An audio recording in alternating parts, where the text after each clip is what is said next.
دم باش تماشاوان نجا حجم آلیکاری کردن هرما کردستان باشور کردستان بروشابای کردستان هالویست آلیین سیاسیین هرما کردستان لسر روش آبای کردستان آلیین سیاسی بتایبەتی آلیین خودی باندورن گلک جاران چاف دیران تا گوتی گوج یاوازینا بینوان هی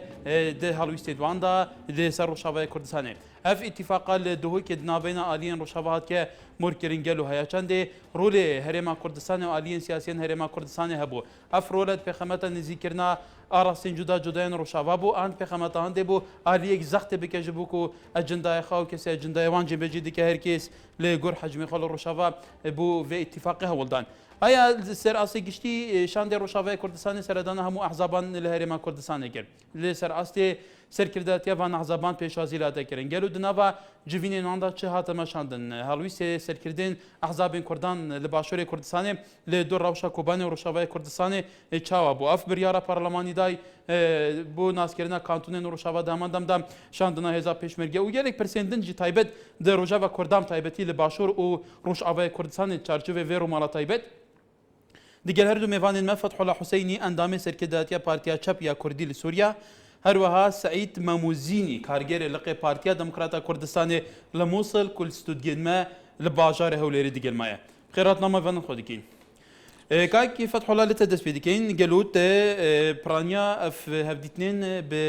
بقيادات احزاب كردان باشور كردستان تجي ايكش بجداربين شاندر وشبابوي نيات اوان تشاوديت براسي يعني دوباره دكم انه روشتنا هوليره وركفتنا هوليره تشانسي تاليه بو ملتي ما لروج افاق قريبه مالا خا يكريز بك وقريبه ترتيبه مالا كرديد بك دولات كده ام كشتكزان اولات ما سوريا كتي حربك مذهبي طائفي دق ام قريب الخو باريزن وبيكاتي خو شركاء خو عرض واخيد امام باريزن ركفتنا تالي هاتا ام ذاكرن بدل خوشيه همو خلق ما بمباركات مزج سروكاتية هرما كردستاني وبحضور برز مسعود برزاني وكو سروكي هرما كردستاني وكو سريكو بارتي ديمقراطي كردستان بشتي اوري كفتنا هانو دلخوشيه خلكي ما وحركسي حاضر هندري واقفتو قوياده قريبون قشبينيه كي بدل ملتي ما بشتي هوقا دربدري وكوبان بن حصاره كمزن وبويا كلا يكبر خداني براسي قريبو افري كفتن درفتك نهبق قريب الصفحات نهبيجك نهلو هندري رجعوا بفربكن حياه دمها هم قريب ترتيبه مالا خو بخورتي بكن نمازق امناز بكن انا كتيروريست ورسوباي اسد وتركيا يعني هريما ما دور بيش كرن وحزنا كن درفتك بو ملتي كرد كاريبه حقوقي خب دستي خب خو مكتسبات خب باريس بله كيف والله قال جاران تقولتن كو اتفاق تنا كرن جبين تنا كرن بروتوكول تنا امضاء كرن كو دوكيومنت حبر السر ورقه هي لي براكتيزا كرنا في نياتا جي بجي كرنا فينينا اتفاق هاوليري ابو چندين جار جبينينا بهافرا بود قالوا بدينا تابا دي جواز بيتيادي تماما وقال لك جي جواز بقوناغ هاولير ياكو هاولير دو هريمي ما قال لك امن بون حربك الطائفي هندري حما حمص تنياد هبو نقش تبو حلبي ودورو بري شامي وكو بايتقت تد شرط ده تشينب وكتائب تيروس ايريشي خلكي منت ايريشي هريمي منت كرن جنگا سريك يعني تنبو جنگا كوبان تنبو بري حصار عفرين تنبو انا اد مطرسيه كيدن حتى داعش نقش تبو موصلي ونني زيكي شنغالي بو انا خطرك سر دو بشي كردستان هي روج افاي كردستاني وباشوري كردستاني افاياجي يعني زنجلي مترسيه بوما همو كردان اللي دل كويدر كابد سواء لاوروبا بيان هندر بيان حرشر برشي كردستان اف بو اركا نتوي دفي همو كرد بمسؤوليه نيزيكي اركي خبن دفي قناغه مترسيدار وحساس قهمو ملتي متي درباز وانا تبنر دجمني ما بويك اوجي داعش حزك الدسكفتيه هرما كردستاني ودسكفتيه روج افاي كردستاني تلتيك بدا دج خلافات اخوي اسلامي حدود اخوي جرقه حياه انبار نزا كدج برداي انا تركيز يمظن سر ملتي كرد حردو برشاد بر اوا ريكفتنا هوليري وسركفتنا بو ملتي ما بله سعید ماموزینی کارگر لقی پارتیا دموکراتا کردستان لموصله کیک سعید دنباشا که دنگی بیت و گلو دنباش کاکار بله ماكو تيديتن هرما كردستاني دنها دا هرما كردستاني نقبتن هرما كردستاني بويا باكوري كردستاني بويا روشاواي كردستاني بويا روشالاتي كردستاني لفهان هر سي پارچندن هر کردک راستی تنگاسیان به لسر آست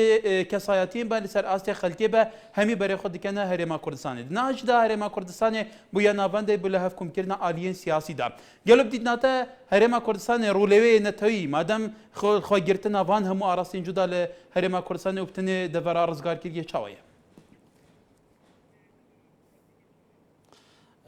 طبعا یەکگرتنی کورد شتێکی زۆر ئیجابی و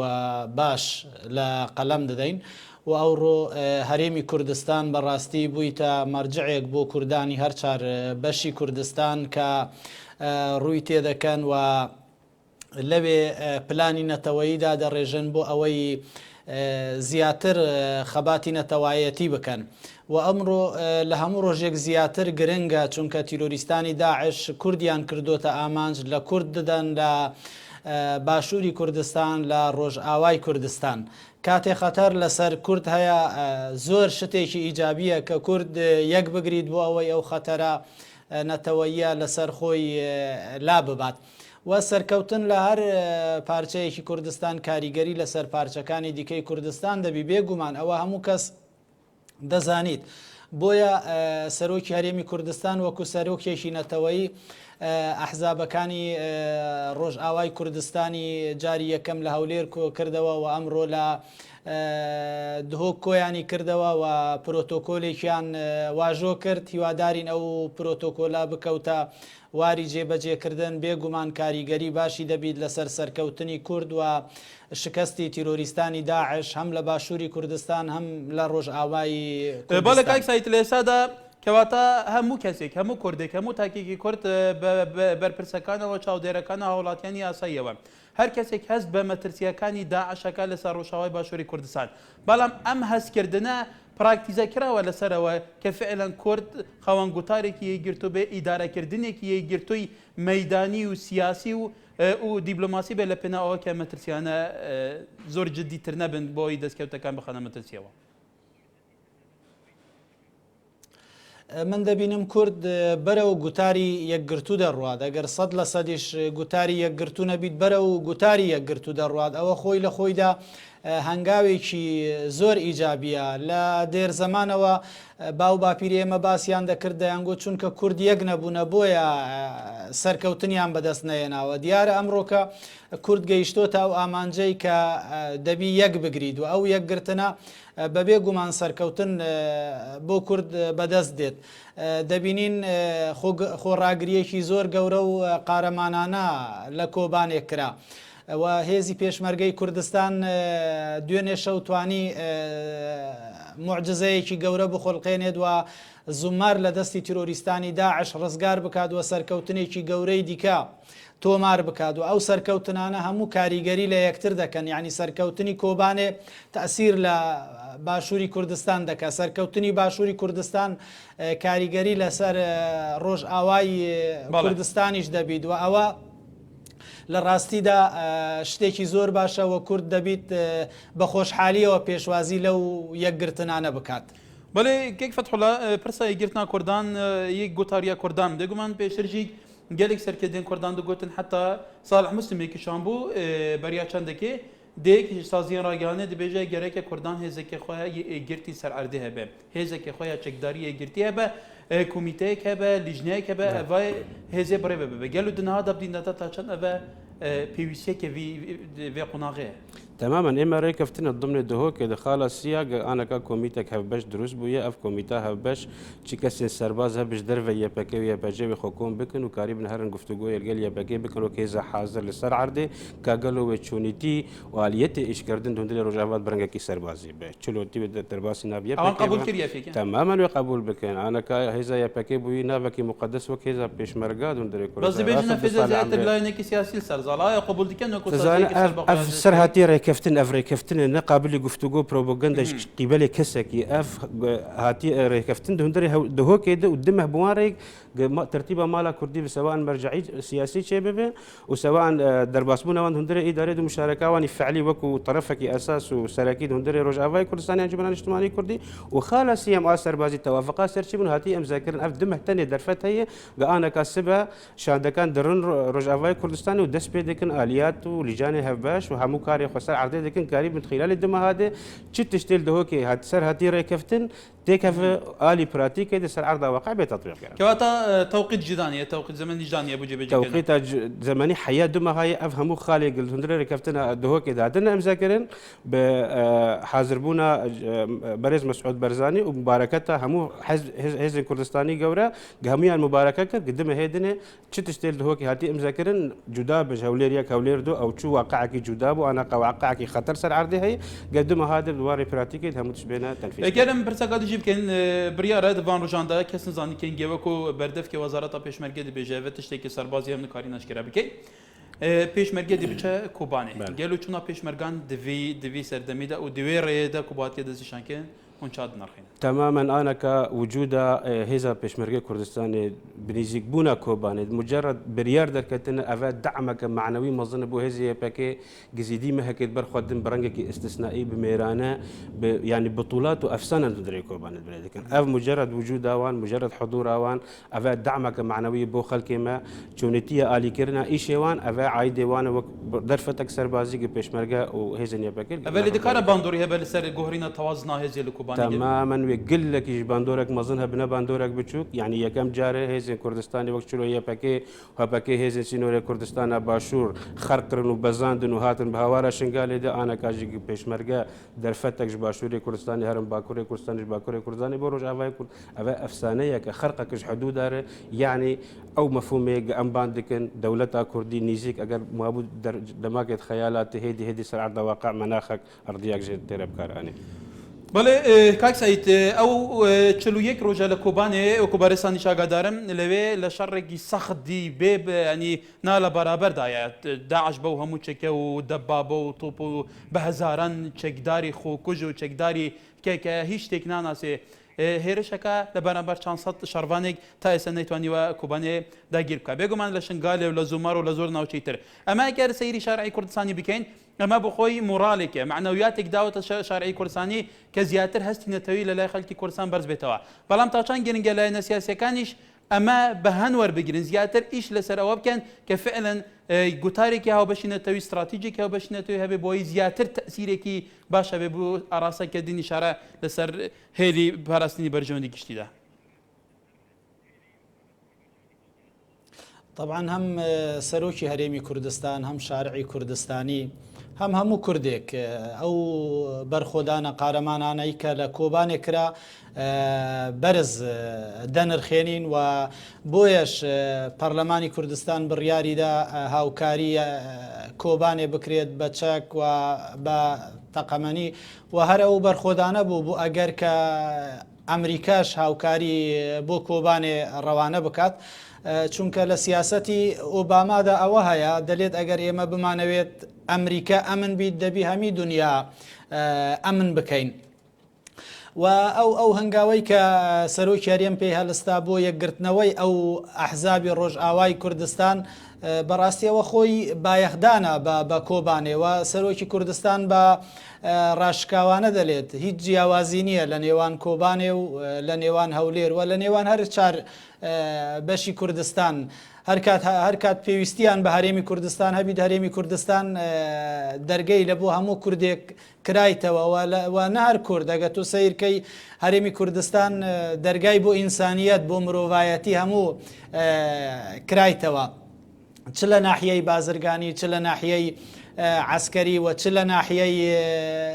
سیاسیش هەرێمی کوردستان هەرێمێکی ئەمن و دیموکراسی و پرۆسەی دیموکراسی دەکات و ئەمڕۆکە لە شوێنی هەموو جیهان شەڕی تیرۆریستانی داعش دەکات کە ئەمە شتێکی کەم نییە و لەو ئەرکەیدا هەرێمی کوردستان بەڕاستی سەرکەوتوو بووە سەرکەوتن لە دوای سەرکەوتن تۆمار دەکات ئەو سەرکەوتنەی دوێنێ لە زومار ڕاستی دەبی بە ئاوی زێڕین تۆمار بکرێت کە پێشمەرگە توانی قەلعەی تیرۆریستانی داعش لەوێ لە ناو لە بەرامبەر هێزی پێشمەرگەی کوردستان تیرۆریستانی داعش ئەمە چەند مانگێکە شەڕی داعش لە هەرێمی کوردستان هەیە بەڵام لە ساڵ و دو ساڵ زیاترە لە ڕۆژاوی کوردستان پێشتر جەبهەتە نووسرا بۆ لە مەخیرەیە داعش بوو کە داعش بەم قورساییەنە بەڵام پێشتر ساڵێک و چەند مانگێکە لە کۆبانێ بەردەوام هێرشە کاتە سەر کۆبانێ کەواتە هیچ جیاوازیەک هەیە لە نێوان کۆبانێ ئەن لە نێوان شنگال و زومار و ناوچەکانی تر بەڕای تۆ بۆ سەرۆکی هەرێم وەکو گوتم ڕاشکاوانە ئاشکرا گوتی فەرق لە نێوان کۆبانێ و هەولێر نییە کەواتە جیاوازیەک لە نێوان هەرێمی کوردستان و ڕۆژئاوای کوردستان تا چەند گرنگە بەرپرسارەتێکی لە هەر شوێنێک هاوبەش شەقێک لە کورد بەڵێ تا چەند گرنگە بەرپرسارەتێکی نەتەوەی هاوبەش هەبێ ئێمە بەرەو بەڵێ دەزانی ئەگەر تۆ سیاسەتی پارتی دیموکراتی کوردستان بخوێنیەوە هەر لە دامەزراندنەوە تا ئەمڕۆکە سیاسەتەکەی لەسەر ئەوە بنیاد نراوە کە قەزیەی نەتەوەیی کوردی قەزیەیەکی گەورەوە گرنگە لە بۆی هەر لە بەشداری بارزانی نەمر لە کۆماری کوردستان ویان بارزانی نەمر لە شۆڕەشی شێخ مەحمودی نەمر بەشداری کرد یان شێخ ئەحمەدی بارزانی لە شۆڕەشی شێخ سەعیدی پیران بەشداری کرد و کوردانی پارچەکانی دیکەش بۆ باشووری کوردستان هیچ تەقسیریان نەکردووە ئەو یەکگرتووی نەتەوەیی هەیە لە مێشک و وجدانی هەر کووردە کە پێویستە کاری لەسەر بکرێت و ئێستا کاریشی لەسەر کراوە و بەرەو ئامانج دەڕوات و سەرۆکی هەرێمی کوردستان من دەبینم ئەوڕۆکە ئەو ئالای هەلگرتووە ئالای یەکگرتنی نەتەوەیی بەڵام ئەو ئالای هەلگرتنی نەتەوەیی بە تەرزێکی ئینسانی و بە شێوەیەکی دیموکراسی خوازی کە گونجاوە لەگەل سیستمی عیلمانی جیهانی پێشکەوتن خواست بەڵێ کاکێ فەتحوڵا کەرەم پرسەکەدی جتە بکەین کاک سعید بەحسەیە گرتنا کوردان دکە بەرپرسەرەتیەکە هەڤەژ دکە گەلو مادەم دنهادا بەرپرسەرەتە کوردان نەکردیا هەڤەشە بە بۆ هەیە ناکون گرێ نەتەوینینە بۆ هەیە ناسەتراتیجێک نەخشەڕەیەک ئیتر هەر ناوێکی دی لێ بێژینی نەتەوینینە هەموو ئالیان لە هەف کۆن بکەن تا دیت ڕەوشەکە ئەوەتە هاتە پێشتە دیت شەڕێکی دژوار هات هشتنی ناچار بوو ناچار ئەفلاینی سیاسی هاتنە لە هەف کۆ بۆ تازە نەخشەڕەیەکی دانن دو هەیە دژیشنی تطبیق دکەن بێگومە هەدیان هەڵ باشووری کوردستانی ژیلاینی سیاسینە ناکوکین سەر گەلێکی ڕاستێنەتەوەی تماما براستي بري انا كاجي دن قال لك بلند بونغ بزوترين وقت قريب كونغرا نتوي بيت الدار خستن براستي ام قال لك دوندري حرشار برشيك بحاجتي مرجعياك سياسيين ليفاجارك سياسي افات تشتكي لما حالق امسري نتفق حتى بحاجتي ليفاجارك عسكريين انا كوضعي من نماي بس مساله استا سياسي ودبلوماسي انا كتشتكي عرضه واقعيه تشتكي خطر وجموجولك لشكري هي دجي دسكفتن كردا يعني دفارو جيت تاليد ما حزب كردستاني براستي او حزباني الشريك دي برياري هندري حرشار برشي كردستاني مديد همو صورن ومصرن بزوترين وقت كونغرا نتوي بيت لدار خستن يعني او مناخيه او ارضيه هاني هي لاو برسيار دايم كما ام لدار ناخين اللي قال لك قناعاتي من اف بشتي اف اضطرابات اف جمهوريه هي هندري روج افاي كردستاني وباشوري كردستاني دي نماذج باشوري كردستاني وكريمك فدرال ولاتك مستقر على قم كان بيجن الجوري سوريا مستقر ترى ام قريب درفتك بين ام زوترين وقت دار نجبرها مو لاين يعني بابندن بوي بريار هاني كونغرا نتوي بدل دار خستن بله يعني كونغرا نتوي دنا هذا بيجمان بريان هاجيك جيفين بهاتو بنا انجام دان كوميتا ما دكاري بهاتو بو كيرين لي جبرن دوكو لاين سياسي حتى يكدو تو مدبار كيرن نجيشنا انجام دينا تا او لاين سياسي جاشنا بقناته کو پیوسته کواقعیه و دوید بگهن انجام تنازلات اراده تنازلات هایی بان يعني أسباب مفروض هب الجورجو تنيوان الجور أخفتني وأجر وانا بهسي بربسالتي أجر وانا بكل تأكيد زانتشي أنا كتش خطرك شيء بفي حرسي حزب سلكيم كارم بيجن تحمل ذكي يعني بارتي الديمقراطي كردستان يكتين اجتماعي كردستان وكجكي براسيش برجع أفانا مسيطر السر بريالي ده حرشة برشة كردستان أم بيجن نا ليك فانا وقتيب أركي خرابن وظائف خوي عجرابن بشتي أفهر شكاني هاني خانقين حياني زاخ وحياني روج أبسريك يعني وكوب أنا دبالا مدى أنا كباكوري كردستان سيرفر قانا كمظنة ومحتمل أي ساعتين بتقو ومديد كرا وتقيا سردنا خدا بوجلك آلين سياسي حتى مكتبة سياسية كتير ولا ندنجيك اسبارم دكجك جيك احتمال بريا كان رجعان دمك نزيك دا بيك بيت قالوا نياتوان شبو وقف بسيارة عراسي وان كرن نياتوان شبو كسي آلين سريكي آيا بربساراتي أنها فعلا هست بربساراتي كان تماما أزيش دوبارة دكم لغور ملقوتني وان أو قال لك مصرن وقال لك أبي آلي كاربنجي بوق زمينيك دا مزرين أفكاري بن أفلاين السياسي قبري أنا كاري كفتمو جارك دني اللي بإصرارك خورتر مكاري بن دولي فقرا آلش كاري وسياسي بري كونغرا وقت التهيئة كونغرا نتويد هاتا كرن وجه غدا عشتنا بول هريمي ما إذن همنية كبولي أنا خطرەکە داعش هەیە دەستکەفتیان کوردان لە حرج و پەرچەی کوردستانی باشوور و ڕۆژئاوا لەبن خەتەرەکە مەزندایی پێویستیان بە بزووترین وەقت بە کۆنگرا نەتەوەی هەیە گەم هەردوو لێڤەگەرە دامەزرێنن بۆ نەکاری خودی قرار بن لە هەرچار پەرچەی کوردستانیدا. بەڵێ کاک سەعید وەکو لە جلوبەرگەکان دیارە وەکو کەسێکیش بێگومان وەکو پێشمەرگەیەکیش ئێستا کاک فەتحوڵڵا زۆر گرنگە کورد مەرجەیەکی عسکەریش هەبێ بێژگە لەوە مەرجەیەکی سیاسیش هەبێ لە چارچێوەی ئیدارەکردنی هێزە چەکدارەکانی کورد لە هەموو یەکەکانەوە لە هەموو ئاڕاستە بیر و بچونە جیاوازەکانەوە لە ئێستادا کە فێڵەن کورد لە ڕۆژاوا بگرێتە باشووری کوردستان شەڕی گروپێکی دیاریکراوەکە لە ئێستادا تا چەند ئەمە باواقع بینی کە فێڵە نەبێ. من لە واقعی هەرێمی کوردستان دەبینم مەرجع هەیە فەرماندەی گشتی هێزەکانی چەکدار جەنابی سەرۆک بارزانیە تا ئێستا شەر بڕیارێکی دەرکرد بیت بڕیارەکە جێبەجێ کراوەوە بڕیارەکەش سەرکەوتوو بووە لە زۆر شەڕەکان خۆی ڕاستەوخۆ سەرکردایەتی شەڕەکانی کردووە وەکو شەڕی دوێنەی زومار وەکو شەڕی ڕەبیعە جەنابی سەرۆک خۆی سەرۆکایەتی شەڕەکانی بەڵام لەسەر ڕاستی من دەبینم ئەو مەرجعە هەیەەوە وەکو سەرۆکی هەرێمی کوردستانی هەلبژێردراوە لەسەر ئاستی گشتیش لە باشووری کوردستان ئەو ئیتیفاقە لەسەر هەیە کە سەرۆکی کوردستان وەکو سەرۆکی هەرێمی کوردستانەوە گوێڕایەلیشین هەتا ئاستێکی زۆر ئەگەرچ ناکۆکیەکی بچووکی شەبیت بەسکاتی دێنە سەر گفتوگۆ دێنە سەر قسەکردن هەموو بە سەرۆکی هەرێم ناوی دەبن هەموو تێلەڤزۆنەکان هەموو میدیاکان هەموو سیاسیەکان هەتا ئەوانەی مخالفنیش کاتی قسە دەکەن ناوی سەرۆک بارزانی بە سەرۆکی هەرێم دەینن کەواتە کە تۆ ناوی بە سەرۆکی هەرێم دەینی یعنی ئەوە مەرجعی تووە بەڵام ئێمە پێویستمان بەوەیە کە لە هەر چار پارچەی کوردستانیش ئەو مەرجعە هەبی دێمە جوانتر دەتوانین ئامانجەنەتەوەی یەکانمان جێبەجێ بکەین ئەنی مەرجە وەکو مەرجە لەسەر ئاسی گشتی بوارەکانی قەزیەی نەتەوە. بەڵێ کاک سعید پرسیارێکی دیکە لەسەر ئاستی بەڵێ لە ئێستادا وەکو کای فەتحوڵڵا لێسێ لایەنی سەرەکی لە کوردستانان کە خاوەن هێزن بێگومان خاوەن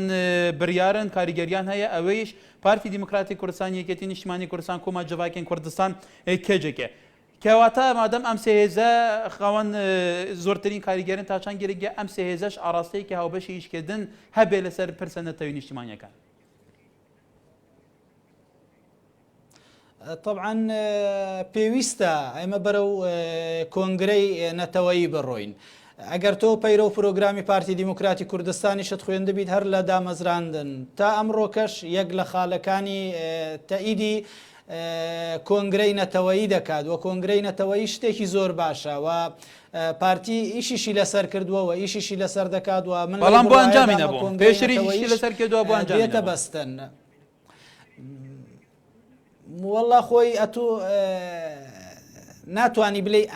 ئەنجامی نەبووە دەتوانی بڵێ ئەوە دەستپێکێک بووە پێویستە زیاتر ئیش لەسەری بکرێت بە ئەنجام بگات تۆ خۆت دەزانی مەسەلەن قەزیەی کوردانی ڕۆژ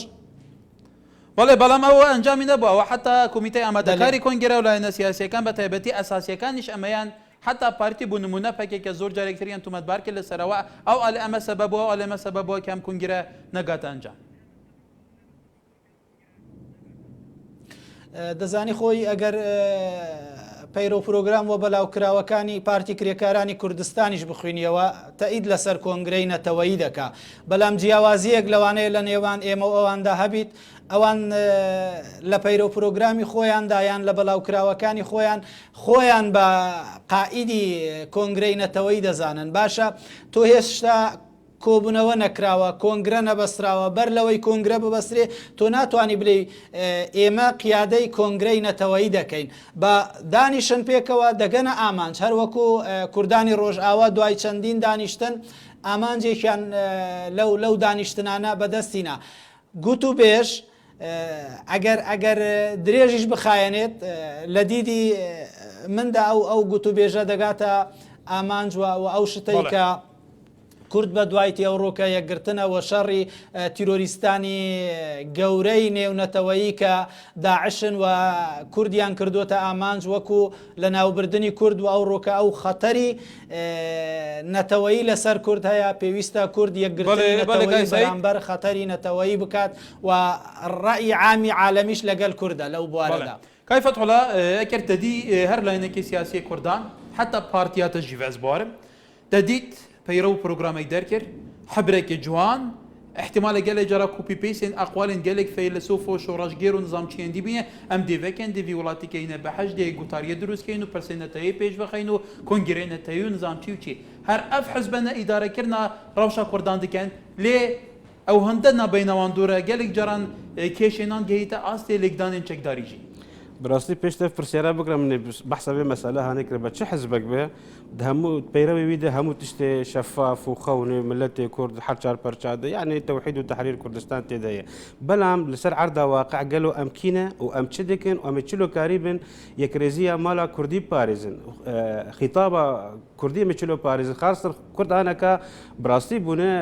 یعنی هێزەکە ناودەوڵەتی نەمان هێزەکە مەحەلی لۆکال لە عەردا خۆ تەنێدەنە و تەلڤیزیۆنەکەوان لۆکال هەیە ڕۆژنامەیەکوان دەستا چاپ دەکەن نەمایە کوردانەکە لەسەر ئاستەکردی تەفکر دەکەن ڕاگەاندنەکەوان هەیە پرۆپۆگەندا بەوان دەبێ هێزە ناودەوڵەتی احتیماد لەسەروان دەکەن جارێ ئەنفال بەسەر ملەتێ مە دەهات کەسکی دوگوتن ڕۆژنامەی لوبنانی سەرمەدە نویسان ئانەکە مجرد داعش نزیکی مەبوو هێزن ناودەوڵەتی بسەرپەرشتی ئەمریکا و هێزن ناتو هەموو ئانەکەل کێلەکە هێزن پێشمەرگە و ئانەکە لەکێ لە هێزن یەپەکەیی دەسەکردن یعنی ئەم بوونە هێزەکە و ثقلك ما ناودەوڵەتی چێ بووی دەبێ ئەم اعترافی بێ بکەن ئەمانەکە دەژ ئەvە ئیرادا هێزن چەکدارین کوردان لەسەر ئەردێوەکرد و دیفاع و بەرخودانێکە یا لە هەنگانە بکەن و ئاراستەیە جەماوەری کورسانێ وش بژگ دەڤرا ناوچە ڕۆژهڵاتە ناوین ئانجێک عەقڵ و حکمەتە سەرکردن کوردان و حزبێتانە کرد ئەسکارم بێژم هەردوو یعنی یەکەم تشت هێزە مەسەر عەردا واقع دوام انه کورد ئەلتەرناتیفی هەندێک هەرێمێتنە یعنی بەرێ ئەلتەرناتیف تورکیا بوو تورکیا یعنی وەجهوی نەشرین دەرکەت بۆ قووەتی ناودەوڵەتی بۆ هەرێمێک قووەتەکە ئەقلیمی داعم بۆ داعش کەسی داعم بۆ داعش مستحیل کاری بۆ ئاشتیە دروست بکرد هەرێمێدە يعني مستحيل كاريب آلية سياسي وإنساني بخبطش بونا هرم بقشتي الجبر أو أنا كهذا الناف دولتي قشتني باورية كإنه كرد وكو ملتك آشتي خواص وقادري بداري أو قال لك كارن لقال هذا الناف دولتي تفاهمات بكون هندري هرم كزنجين ده بتابت بشتي تجربة هرم كردستان عراقي كاريبون نش ناكوكيا بن هندري عراقي بقلم بري كاريبون آلية شهرسرية بن هندري عراقي يعني أنا بوي درجاهك بو همو هرمت دبنا أمريكا هي ناجي ناف خدايك لينا بله هي ناجي كيف هرمي كردستاني كو بويا درمان بو عراقي اللي بغوار درده بۆ خۆ دەردە ئەوە پرۆبلەمنی گەلێکی بچووکە ئەمکاری بن بزوز و ئەوە دیسێ تێ وەختی عدلی ڤەگەرێ مەچێ ببن ئەمکاری بن هەموو مصر بن و سۆر بن سەر کۆنگرە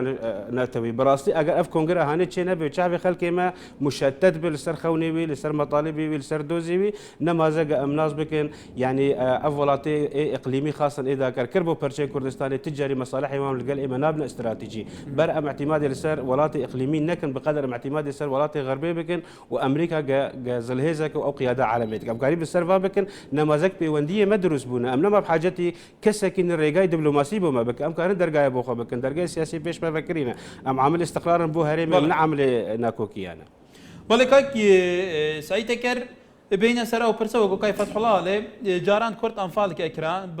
صدان هزار كرد زنده بچالا كران بم منالو جنو بيرو باكيوتو تا دوي بلام ليسادا او دو سي سال لسوريا بردام شهر هي قتل عام هي امريكا هزا وبيمان كان يقول لشان نتقان كلكاتك مترسي لسر كرتا بو استشان بشان يبقى جويزي بيشمرجه ناتو هزا كان هاو بيمانان دين شري داعش كان كواتا اداره كردني ام همو بيشاتنا للايان كردوا تاشان لاستادا وكو اداره كردني كي واقع بني فعلا بزياتر جرانتي كردني بشتواني نيف دولتي لها مؤسسه طبعا اگر دوێنێ هاوکاری کۆبانی نەدەکرا یان پارسال هاوکاری کۆبانێ نەدەکرا ئەو ساڵ هاوکاری کوردانی ڕۆژ ئاوا دەکرێت ئەوە شتێکی باشە و دەبی ئەوەش لەبیر نەکەین ئەگەر بە زەمیر قسە بکەین سەرۆکی هەرێمی کوردستان ڕۆلێکی زۆر کاریگەری هەبووە لەسەر ئەوەی کە وڵاتە یەکگرتووەکانی ئەمریکا هاوکاری خەلکی ڕۆژئاوا بکە هاوکارێ خەلکی کۆبانێ بکات و هەروەها مقاومەی قارەمانانەی خەلکی کۆبانێش کاریگەری خۆی هەبووە لەسەر ئەوەی کە وڵاتە یەکگرتووەکانی ئەمریکا هاوکاری کۆبانێ بکە. کورد ئەوڕۆ بەخۆی شتە کاتی تۆ شتێکبی خەڵکەکیش هاوکاریت دەکات تۆ چەند زیاتر دیموکراسیبی زیاتر وڵاتە یەکگرتووەکانی ئەمریکا وڵاتەکانی ئەوروپی دێن هاوکاریت دەکەن یعنی کورد دەیوێت پرۆسەیەک ممارەسە بکە و پرۆسەی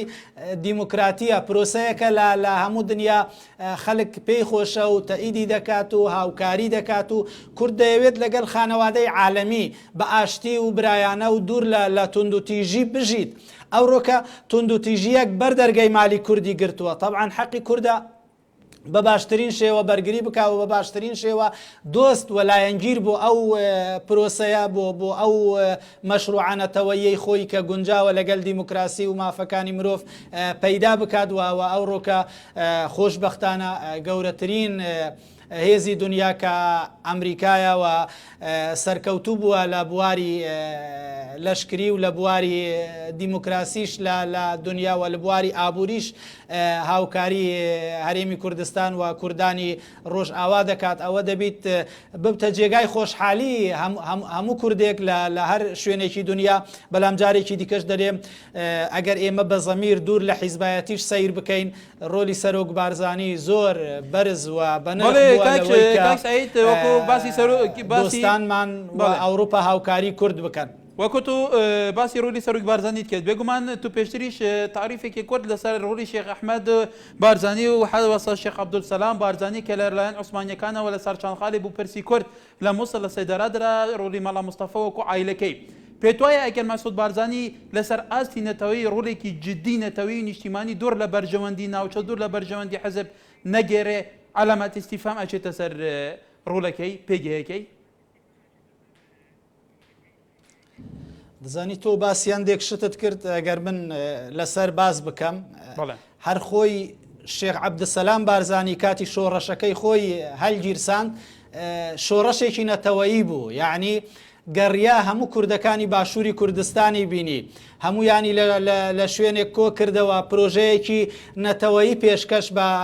دەوڵەتی عوسمانی ئەو سا کرد دواتر هات کوردستانی ئێرانی دی دواتر چووە تەفلیس و گەڕایەوە و مەشروعێکی نەتەوەیی بوو کە ئەو پێشکەشی کرد بەداخەوە شەهید بوو. لە دوای ئەو شێخ ئەحمەدیش عینی پرۆژەی بە شێوەیەکی دیکە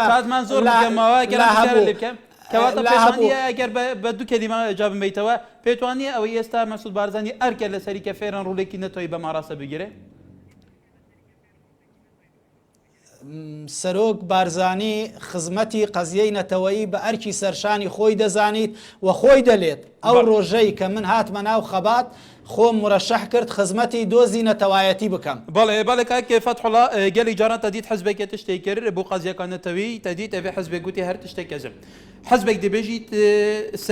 سەرکردێمە سەرۆکیوی ملەتی حەزبێک دەبێژی سەرکردێمە ڕێبەرە گشتیوی ملەتی حەزبێک دەبێژی سەرکردێمن ڕێبەرە گشتیە تەبگەرە ئازادی خوازەوی ملەتیە يعني تو في شێوازی چات بینی ئایا مجاملەکان ئەوە فعلا واقعیە ئایا سەرکردێن کوردان بە هەمووان تایبەتی ئەفسی سەرکردێن باندۆر شیانە ڕوولی خۆی ڕاستەقینێنێتەوەی ڕابن تزانە یامە هەری واقع ئێمە وەختێمە مەلەفی خۆخستی دەستی باشووری کوردستانی مەنەخسی وڵاتێکی ئەقلیمیش بەر ئەمزان تەجریباوانش ئامە بێترێ و کوردستانینە و گەلێکی حروبکردن و جەنگکردن و ئوسوولێوانی سیاسی و دیپلۆماسیش ئێمە بێترن پاشە ئێمە وەختێم تێ ڕێکەفتنە بناوی سەرۆکاتیە هەرێمێ دیکرد ئەم نەرگەل حەزبەکێت کە سەرۆکاتیە هەرێمێ یعنی پارتی دیموکراتی کوردستان یعنی یەکێتی نیشتیمانی کوردستان یعنی بزۆتنەوە وەکو سەرۆکاتی هەرێمێ تەعاملەوێت گەلوە نا ئێمە ئەم تەعاملی ولو دەکرد وەک هەموو ئەو پارتین سیاسی گەمۆتەلە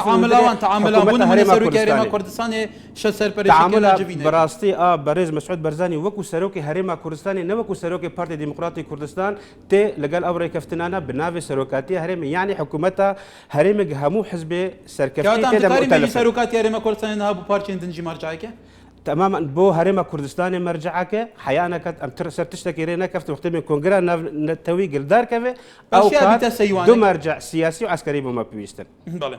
فتح الله حسيني اندام سركدات يا بارتي شاب يا كردي لسوريا روها سعيد ماموزيني كارجري لقي بارتي ديمقراطي كردستان لموسيقى للسودي كان من للشعري هولي اللي جالي مبون جالي بخيراتنا ودكين بل تماشا من نجا بواديتي جاردن بيغمارو مالك تايبل بول سر فرسا كردان تايبتي كوباني و الشنغالي وزمارو وابدا برين نها كو تبدي هبيت دا يا روشوان يا امني باشينا ود شركه جراندانا دجل داعش لروش ابا ولباشوري كردستان وهالويستي الين سياسي بالتبعي حتى بهف جيشنا كدن دخيرو خشيان دابا